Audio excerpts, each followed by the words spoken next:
Congress party अपने गिरेबान में झांक करके देखे कि जब उनकी सरकार थी वो किन किन लोगों की जासूसी कराते थे। वो तो अपने परिवार के लोगों की भी जासूसी करवाने शुरू कर देते थे। उन्होंने अपने गिरेबान में झांक करके देखना चाहिए कि कांग्रेस पार्टी आजकल विपक्ष के अंदर झूठ का सहारा लेकर के वो देश को गुमराह करने का काम कर रही है। क्योंकि चौटाला साहब अभी अंदर से बाहर आए हैं, चौके छक्के तक ही सीमित है, वहीं तक सीमित है। कांग्रेस पार्टी क्योंकि अंतर्कलह का शिकार है। देखिए, ये हवा के अंदर कांग्रेस पार्टी की फितरत है कि झूठ बोलो और लोगों के अंदर भ्रम की स्थिति पैदा करो। इस लोकतंत्र के अंदर जब से कांग्रेस पार्टी विपक्ष में आई है, नरेंद्र मोदी जी 2014 में प्रधानमंत्री बने हैं। देश की जनता ने, देश के लोकतंत्र ने उनको उस पद के ऊपर बैठाया है और ये बात कांग्रेस के लोगों को, कांग्रेस के नेताओं को वो हजम नहीं हो रही है कि एक गरीब माँ का बेटा उस पद के ऊपर कैसे पहुंच गया है। सबसे बड़ी पीड़ा तो ये है, कांग्रेस पार्टी अपने गिरेबान में झांक करके देखे कि जब उनकी सरकार थी वो किन किन लोगों की जासूसी कराते थे। वो तो अपने परिवार के लोगों की भी जासूसी करवाने शुरू कर देते थे। उन्होंने अपने गिरेबान में झांक करके देखना चाहिए। नरेंद्र मोदी जी ने ऐसा काम वो कभी नहीं करते कि अगर कोई गलत काम करेगा तो कानून अपना काम करेगा। किसी की जासूसी कराने का कोई मतलब नहीं है, क्योंकि कांग्रेस पार्टी आजकल विपक्ष के अंदर झूठ का सहारा लेकर के वो देश को गुमराह करने का काम कर रही है। एक भी मुद्दा उनका ऐसा नहीं है कि जिससे देश को कोई लाभ हो। जो भी मुद्दे कांग्रेस पार्टी लेकर के चल रही है उससे देश की जनता का भी नुकसान है और देश की एकता को भी नुकसान है, क्योंकि कांग्रेस पार्टी के पास मुद्दा नहीं है। झूठ का सहारा लेकर के वो लोगों को गुमराह करने का काम कर रही है। ओम प्रकाश चौटाला जी आज ज़्यादा सक्रिय हुए हैं। उनका ये कहना है कि देश में मध्यावधि चुनाव भी होंगे और तीसरा फ्रंट भी बनेगा, क्या कहेंगे?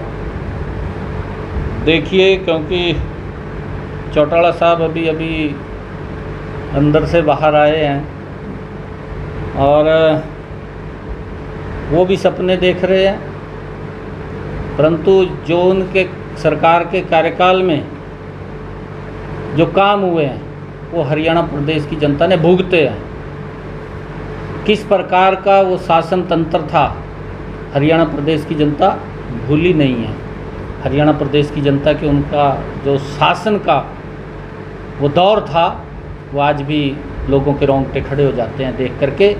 मनोहर लाल जी के नेतृत्व के अंदर हरियाणा प्रदेश आदरणीय देश के लोकप्रिय प्रधानमंत्री नरेंद्र मोदी जी की नीतियों को जन जन तक पहुंचाने के लिए आदरणीय मुख्यमंत्री जी हरियाणा को लगातार मजबूत करने का काम कर रहे हैं। मैं ये बात कहना चाहूँगा कि देखिए, हरियाणा प्रदेश जब से अलग अपने अस्तित्व के अंदर आया, हर मुख्यमंत्री की अपनी भूमिका रही है, परंतु उन सब मुख्यमंत्रियों के अंदर सबसे मजबूत भूमिका हरियाणा प्रदेश को आगे बढ़ाने में और हरियाणा प्रदेश को मजबूत स्थिति के अंदर ले जाने में अगर किसी की भूमिका रही है तो मनोहर लाल जी की सबसे बड़ी भूमिका इस हरियाणा प्रदेश को आगे बढ़ाने में रही है।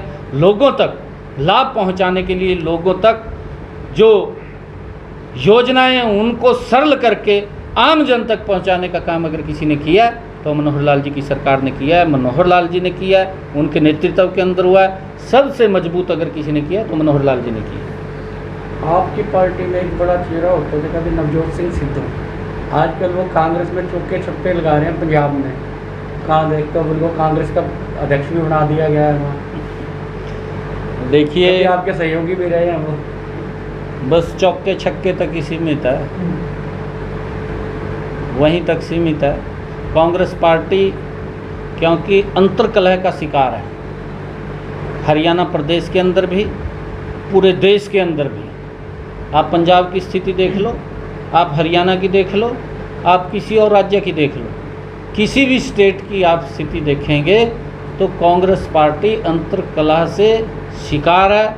ये दुर्भाग्य है कि जिस दल ने देश के ऊपर 55 साल तक शासन किया हो, वो भारतीय जनता पार्टी को हटाने के लिए वो अपने आप को भी क्षेत्रीय दल के आगे सरेंडर कर देती है, अपने आप जीरो हो जाती है। तो ये दुर्भाग्यपूर्ण ही कहेंगे। कांग्रेस की स्थिति ऐसी हो गई है क्योंकि धीरे धीरे करके देश की जनता कांग्रेस को नकार रही है और कांग्रेस हर राज्य से साफ हो रही है। जहां देश के सब राज्यों के अंदर कांग्रेस का शासन होता था, आज मात्र 2-3 स्टेट्स के अंदर रह गया है, बाकी वो भी जाने वाले हैं उनके हाथ से। तो सर, आपने कहा कि 47 में 27 जो सांसद हैं वो भाजपा ने ओबीसी मोर्चा से रखा है। हरियाणा से सर कितने लोगों को मौका मिला है? हमारे ओबीसी समाज के 2 नेता हैं। ओबीसी समाज के हरियाणा से कृष्णपाल गुर्जर जी और राव इंद्रजीत सिंह जी। कैबिनेट विस्तार में कितने लोग? देखिए, क्योंकि हमारा जो कोटा है हरियाणा का, हमारा कोटे से ज़्यादा हमें प्रतिनिधि दिया जा रहा है, जो हमारा कोटा है, क्योंकि हमारे 10 सांसद हैं। उस 10 सांसदों से भी जो हमें कोटा मिलता है देश के अंदर, उस कोटे से ज़्यादा हमारे पास यहाँ पर मंत्री बने हुए हैं।